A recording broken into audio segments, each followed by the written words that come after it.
कोई फर्क नहीं पड़ता है कि उम्मीदवार गिरिराज सिंह हो, राकेश सिन्हा हो, रजनी। कांग्रेस तो विलीन है, कांग्रेस तो कुछ नहीं है, कांग्रेस की बात ही करना था। वीडियो में नहीं दिख रहा था, पता नहीं आप कौन सा वीडियो देखे। गांधी मैदान भरने की उनकी क्षमता नहीं है। गांधी मैदान अगर भर जाएगा तो 50 लाख लोग। जी प्रधानमंत्री है, भीड़ भी आती है और सीट भी आता है। मुझे नहीं लगता है 2-3 लाख से ज़्यादा वहाँ पे लोग थे। कोई तानाशाही तो है नहीं देश में कि कोई विरोध प्रदर्शन नहीं कर सकता, तो ये एक आम बात है। लेकिन हाँ, अगर विरोध करने वाले पार्टी के ही कार्यकर्ता थे तो ये दुर्भाग्यपूर्ण है। बॉम्बे फैशन एंड ड्रेसेस, शादी हो या पार्टी फंक्शन, सबकी रहेगी अटेंशन आप पर। कीजिए शादी की पूरी तैयारी हमारे साथ। Bridal lehenga, sherwani, sari, coat suit, kids wear. Bombay fashion, Dak bungalow road, Bombay dresses, main road, Begusarai. देखिए, देश में लोकसभा चुनाव की तैयारी जो है सभी पार्टियां जोरों शोरों से कर रही है, और ऐसे में जो है बेगूसराय को लेकर के काफी तैयारियां जो है वो तमाम पार्टियां जो है वो भी कर रही है। और जनता के बीच ज़्यादा कन्फ्यूजन हो रहा है कि आखिर हमारे पार्टी से जिस पार्टी के फॉलोवर हैं उस पार्टी के कैंडिडेट कौन से होंगे, इंडिया गठबंधन के कैंडिडेट कौन होंगे या फिर एनडीए के कैंडिडेट कौन से होंगे। इस तमाम मुद्दे पर चर्चा करने के लिए हमारे साथ बीजेपी नेता मनीष जी हमारे साथ जुड़ चुके हैं। बहुत बहुत स्वागत है सर। आपका भी स्वागत है कमल किशोर जी। सर, क्या लगता है बेगूसराय में क्या होगा, क्या स्थिति रहेगी? पुराना वही गिरिराज सिंह रहेंगे या फिर कोई नए कैंडिडेट आएंगे? देखिए, इन सब बातों का निर्णय हमारी शीर्ष नेतृत्व लेती है। इसमें हमारा कोई हस्तक्षेप नहीं होता है।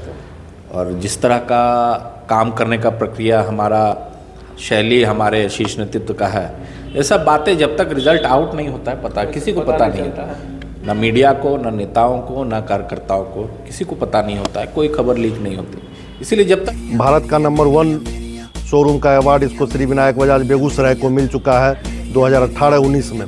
और ये श्री विनायक बजाज आज के डेट में बेगूसराय में आपको पिछले 22 साल से भारत की नंबर 1 स्पोर्ट्स बाइक पल्सर का जो अलग अलग सेगमेंट आया है उसको नए नए तरीके से, नए नए अवतार में कंपनी लॉन्च कर रही है और हम आप लोगों की सेवा में इसको समर्पित कर रहे हैं। अभी भी जस्ट आप देख सकते हैं ये N150 जो आई है, N150 में भी अभी फिर से कंपनी ने आपको मीटर जो है पूरा डिजिटली कर दिया है। डिजिटल मीटर के साथ आपको ब्लूटूथ कनेक्टिविटी के साथ दे दिया है। बजाज की सारी मॉडल बेगूसराय में अवेलेबल है। आपको city 110, Platina 100-110 CC, Pulsar 125 CC में 3 मॉडल है। आपको नियॉन है, कार्बन फाइबर है, कार्बन स्प्लिट है, फिर पल्सर 125 आया हुआ है, NS 125 है, N160 है, N150 है, NS 160 है, Avenger 160, Avenger 220, Dominar 250, Dominar 400, RS 200। तो अलग अलग जो भी गाड़ी है और पल्सर 150 का जो ट्रेडिशनल मॉडल चला आ रहा है वही मॉडल अभी आपको यहाँ उपलब्ध है। जब तक लिस्ट हमारे राष्ट्रीय महामंत्री विनोद तावड़े बीजेपी के नेशनल ऑफिस से, दिल्ली से लिस्ट की घोषणा नहीं करते तब तक किसी को पता नहीं है कि उम्मीदवार कौन हो। लेकिन इसके इतर भी मैं एक बात करना चाहता हूँ कि उम्मीदवार कोई भी हो, भारत के 543 सीट पर भारतीय जनता पार्टी के उम्मीदवार नरेंद्र मोदी हैं। कोई फर्क नहीं पड़ता उम्मीदवार को, मैं हूँ, आप हो, गिरिराज जी हो, राकेश जी हो, रजनीश जी हो, कोई फर्क नहीं पड़ता। सारी सीटों पे उम्मीदवार नरेंद्र मोदी हैं और भारी बहुमत से, कोई कंपटीशन नहीं है। कोई भी उम्मीदवार दे दे, इंडिया गठबंधन या कोई भी निर्दलीय आ जाए, कोई फर्क नहीं पड़ता है। भारी बहुमत से भारतीय जनता पार्टी बेगूसराय से जीतने वाली है। तो ऐसे में देखिए, बीते दिनों केंद्रीय मंत्री बेगूसराय के सांसद गिरिराज सिंह को काला झंडा अपने ही पार्टी के लोगों ने दिखा दिया। इससे क्या जाहिर होता है? देखिए, लोकतंत्र है और सबको अपने अपने मन के भाव को प्रकट करने की आज़ादी होती है। उन्होंने उस प्रकार से किया, तो जो भी हुआ वो दुर्भाग्यपूर्ण था। पार्टी के लिए दुर्भाग्यपूर्ण था या गिरिराज सिंह जी के लिए दुर्भाग्य? नहीं, देखिए, व्यापक स्तर पे मतलब बेगूसराय की राजनीति के लिए दुर्भाग्यपूर्ण था। बड़े पद पे हैं और इस तरह से काला झंडा दिखाया गया।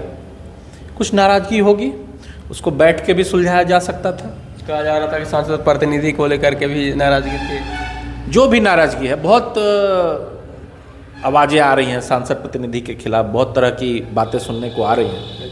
लेकिन जो भी नाराजगी है, हमारे नेता के साथ बैठ के उनको अवगत करा के ये बात करनी चाहिए थी। उसको सार्वजनिक करना ठीक नहीं था। लेकिन अब जो हो गया सो हो गया, और लोकतंत्र है, ऐसी बातें होती रहती हैं। तो केंद्रीय मंत्री हैं, हमारे प्रधानमंत्री, कई प्रधानमंत्रियों को काला झंडा दिखाया गया, गृह मंत्री को दिखाया जाता है, ये आम बात है। कई मुख्यमंत्रियों को काला झंडा दिखाया जाता है। लोकतांत्रिक प्रक्रिया है ये भी। जैसे समर्थक अपने नेता के समर्थन में आते हैं, वैसे विरोधी कभी कभी नेता के विरोध में काला झंडा दिखाते हैं। अच्छा। तो ये कोई तानाशाही तो है नहीं देश में कि कोई विरोध प्रदर्शन नहीं कर सकता, तो ये एक आम बात है। लेकिन हाँ, अगर विरोध करने वाले पार्टी के ही कार्यकर्ता थे तो ये दुर्भाग्यपूर्ण है, और ये हमारे पार्टी के संगठन पे भी प्रश्न लगाता है कि आप कोई रिबॉक का शूज है 100% ओरिजिनल शूज 40% बेगूसराय में एकमात्र फैक्ट्री है जहां 70% का डिस्काउंट जो है अब आपको मिलने वाला 50% डिस्काउंट 1250-1300 रुपए का 50% है इस आर्टिकल पे। 50% फ्लेक्सिबल लाइट वेट शूज। देखिए एक उंगली से इसको आप 50 का बाउंस सीरीज, इस पे भी 40% डिस्काउंट, 40% डिस्काउंट में चल रहा है हमारे पास। 40% शूज और कंफर्टेबल शूज होता है, कितना दे रहे इस पे भी 40% कुछ 100% ओरिजिनल जीन्स 60% डिस्काउंट दूंगा। 1300 में जो है आपको यहाँ पर मिल जाएगा ब्रांडेड डिस्काउंट पे 40% डिस्काउंट। ये देखिए कोई भी विवाद हो उसको आप अंदर खाने क्यों नहीं सॉल्व कर पा रहे हैं? विपक्ष भी इस पे सवाल उठा रही है कि बिल्कुल, अगर पार्टी का कोई कार्यकर्ता इस तरह का काम कर रहा है या पार्टी के विचारधारा से जुड़ा हुआ कोई आदमी इस तरह का काम कर रहा है, इसका मतलब है पार्टी के संगठन में कुछ तो बात है कि वो बात अंदर सॉल्व नहीं हो पा रही है, कि वो बातें बाहर रह रही हैं। इससे बचना चाहिए। पार्टी के संगठन के मुखिया को, उसके पदाधिकारियों को इस बात का ख्याल रखना चाहिए कि अगर किसी भी प्रकार का असंतोष है उसको अंदर में बैठ के बातचीत में, और जब भी चुनाव आता है तो इस तरह की असंतोष की भाव उत्पन्न होते ही हैं, और ये वाजिब है। जब समय आता है तभी लोग अपना विरोध प्रदर्शन करते हैं। बहुत सारे लोग ये भी कयास लगा रहे हैं कि 3 प्रत्याशी, एक वर्तमान सांसद को छोड़ करके एक रजनीश जी का नाम आ रहा है, राकेश सिन्हा जी का नाम आ रहा है, यहाँ तक कि विकास वैभव जी का भी नाम आ रहा है, जबकि पार्टी में है भी नहीं। तो ऐसे में कैसे एडजस्ट हो पाएंगे? देखिए, नाम तो आएगा ही, जो भी प्रमुख लीडर्स हैं, जब चुनाव का समय आएगा तो सबका नाम आएगा। सब रेस में रहते हैं। क्षेत्र में बर्मन भी सब कर रहे हैं, सब करते हैं, क्षेत्र में लगे रहते हैं। अब ये तो तय करना है शीर्ष नेतृत्व कि कौन लायक है और किसको प्रतिनिधित्व करने का मौका दिया जाए। जनता ये बहुत ज़्यादा जल्दी जानना चाह रही है कि कौन होंगे हमारे कैंडिडेट, कौन होंगे। तो कुछ आशंका जो आप लोग अनुमान लगाते हैं वही बता दीजिए। देखिए, अनुमान लगाने से मैंने आपको पहले भी कहा कि फिलहाल जो हमारे भारतीय जनता पार्टी शीर्ष नेतृत्व के काम करने की प्रक्रिया है, कार्यशैली है, उसमें अनुमान लगाने का कोई स्कोप नहीं है। ना तो हम कार्यकर्ताओं को, नेताओं को, ना आप पत्रकारों को। अगर आप पत्रकार भी कुछ नाम जोश के साथ बोल रहे हैं कि इनको मिलेगा, तो आप लोग गलत बोल रहे हैं। आप लोग को कुछ नहीं पता है। इस बात की जानकारी सिर्फ शीर्ष नेतृत्व को है कि किसको देना है, और शायद अभी उनको भी नहीं होगी। जब फाइनल बैठक होगा उसमें उनके पास 4-5 नाम जाएंगे और उसमें से वो एक चूज करेंगे। लेकिन मैं आपको फिर से कह रहा हूँ कि इससे बिल्कुल फर्क नहीं पड़ता है। क्या लगता है कितने दिनों में कौन उम्मीदवार होगा? यहाँ कितने दिनों में सीट शेयरिंग हो जाएगा? मुझे लगता है कि 3-4 दिनों में। और विपक्ष में कौन रहेंगे बेगूसराय से? अब जब मुझे अपने ही पार्टी की खबर नहीं है कि किसको कौन उम्मीदवार हो, तो विपक्ष की मैं कैसे बता सकूं? अब तो विपक्ष का तो ये भी क्लियर नहीं है कि कौन सी पार्टी लड़ेगी। जदयू लड़ेगी, कांग्रेस लड़ेगी, राजद लड़ेगी, कम्युनिस्ट पार्टी लड़ेगी। बेगूसराय कम्युनिस्ट पार्टी के द्वारा जो है एक प्रेस वार्ता रखी गई थी जिसमें बताया गया कि हम जो है बिहार के 3 सीट पर लड़ेंगे। नहीं, वो लड़ेंगे नहीं, वो बोल रहे हैं हम दावा करेंगे। लड़ेंगे कैसे बोल सकते हैं? जब तक गठबंधन में बैठ के वो बातचीत नहीं होगी। वो दावा कर रहे हैं और बनता भी है। वो कई बार इस जिले से प्रतिनिधित्व कम्युनिस्ट पार्टी ऑफ इंडिया का हो चुका है, उनका क्लेम बनता है। लेकिन कांग्रेस का भी क्लेम बनता है। राजद भी पिछले 2 बार से लड़ रही है और अच्छी संख्या में उन्होंने वोट लाया है। क्या लगता है जो भीड़ देखने के लिए मिला था पटना में, बेगूसराय में असर दे पाएगी वो भीड़? देखिए, वो भीड़ जो थी, मैं उस भीड़ के बारे में आपको क्लियर साफ कर दूं कि पटना में जहाँ पे गांधी मैदान में वो रैली हुई, पटना के आसपास के क्षेत्र में, चाहे आरा हो, जहानाबाद हो, औरंगाबाद हो, सिवान हो, इन सब क्षेत्र में माले का बहुत प्रभुत्व है।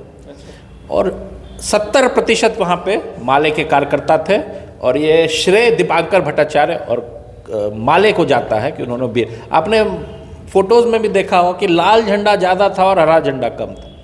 तो कि राजद की उपलब्धि नहीं है, ये माले की उपलब्धि है कि उन्होंने अपने कार्यकर्ताओं को। कांग्रेस का झंडा तो था ही नहीं, जबकि राहुल गांधी भी कांग्रेस तो विलीन है, कांग्रेस तो कुछ नहीं है, कांग्रेस की बात ही करना व्यर्थ है। माले का अच्छा संख्या वहाँ पे था, उन्होंने अपना दम दिखाया, और मुझे लगता है इसके लिए दीपांकर भट्टाचार्य और माले को महागठबंधन पुरस्कृत भी करेगी। अच्छी खासी संख्या में उनको सीट दिया जाएगा। और लेकिन जितना वहाँ भीड़ था उससे ज़्यादा तो बेगूसराय में प्रधानमंत्री के उससे ज़्यादा भीड़, बिल्कुल 100% उससे ज़्यादा, चूँकि वो कवर्ड था। प्रधानमंत्री का एक सरकारी कार्यक्रम था तो उसकी एक अलग उसका एक अलग प्रोटोकॉल होता है, पूरा कवर्ड था, इसलिए पता नहीं चल रहा था। लेकिन आपने तो देखा, मुझे नहीं लगता है कि यादव और मनोज झा लगातार मंच से कहते नजर आ रहे थे कि जो है 15 लाख की संख्या में जो है पटना भर दिया, बकवास, पटना जाम हो गया है। गांधी मैदान का बस एक कोना भरा था। गांधी मैदान इतना विशाल है, वीडियो में तो दिख रहा था पूरा गांधी मैदान भरा हुआ। नहीं, कोई वीडियो में नहीं दिख रहा था। पता नहीं आप कौन सा वीडियो देखे। गांधी मैदान भरने की उनकी क्षमता नहीं है। गांधी मैदान अगर भर जाएगा तो 50 लाख लोग आए होंगे। एक कोना भरा था। और जब इतने दिन से मेहनत कर रहे थे, उतना भी भीड़ नहीं आया। कैपेसिटी कितना गांधी मैदान का अब उतना हम नहीं पता है, लेकिन अगर भर जाएगा तो 50 लाख से लोग कम नहीं होंगे गांधी मैदान। तो 15 लाख बोले थे तभी बोले थे। नहीं, 15 लाख कहाँ से? 15 लाख कहाँ से बोल दूँ? माले के कार्यकर्ता थे वहाँ। और देखिए, भीड़ जो होता है ना, 2014 में मैंने देखा, 2019 में देखा, लालू यादव जब जाते थे तो बहुत संख्या में भीड़ आती थी उनको सुनने के लिए। छोटे छोटे जगहों में, चौराही में, चरिया बरियारपुर में भारी संख्या में भीड़ आती थी। अगल बगल के गाँव के सारे लोग आते थे उनको सुनने के लिए। लेकिन क्या नतीजा निकला? 2019 में उनको कितना सीट आया? 40 पे पैक हो गए ना। 40 पे पैक हो गए कि 0 पे पैक हो गए? एक भी सीट नहीं आया ना। 40 पे पैक हो गए। तो भीड़, इस भीड़ से आप लोकप्रियता का अंदाजा मत लगाइए। सिर्फ मोदी जी का भीड़ से लोकप्रियता का अंदाजा लगेगा। मोदी जी प्रधानमंत्री है, भीड़ भी आती है और सीट भी आता है। लेकिन ये बात खल नहीं रहा जनता को कि आप कह रहे हैं कि जो है मोदी जी का जो भीड़ था उससे कम भीड़ था पटना के गांधी मैदान। बिल्कुल कम। मुझे नहीं लगता है 2-3 लाख से ज़्यादा वहाँ पे लोग थे। और हवा देने के लिए क्या है, बोलने के लिए तो मनोज झा बहुत चीज़ बोलते हैं। और उसका परिणाम तो कुछ दिन में दिख ही जाएगा कमल किशोर जी। मुझे लगता है 16 मई को काउंटिंग होती, पिछले बार हुई थी, उसी के आसपास फिर होगी। 2 महीने का समय बचा है, आप रिजल्ट देख लीजिएगा। मुझे नहीं लगता है कि राष्ट्रीय जनता दल और महागठबंधन एक भी सीट इस बार जीत पाएगी। क्या लगता है कि बेगूसराय में फिर से एनडीए की तरफ से गिरिराज सिंह जी ही रहेंगे? देखिए, मैंने बार बार आपको कहा कि कोई अंदाज़ा नहीं है कि शीर्ष नेतृत्व निर्णय लेती है। और फिर से मैं दोहरा रहा हूँ, तीसरी बार कह रहा हूँ कि पूरे देश के 543 सीट पर राष्ट्रीय जनतांत्रिक गठबंधन एनडीए के उम्मीदवार नरेंद्र मोदी हैं। कोई फर्क नहीं पड़ता है कि उम्मीदवार गिरिराज सिंह हो, राकेश सिन्हा हो, रजनीश जी हो, कोई फर्क नहीं पड़ता। सिर्फ और सिर्फ उम्मीदवार सिर्फ और सिर्फ मोदी हैं। और उनके नाम पे वोट पड़ेगा, उनके नाम पे हम वोट मांगेंगे, उनके नाम पे कैनवसिंग होगी। पूरे देश में यह स्थिति है, इसलिए हम 400 से ज़्यादा सीट इस बार जीतने वाले हैं।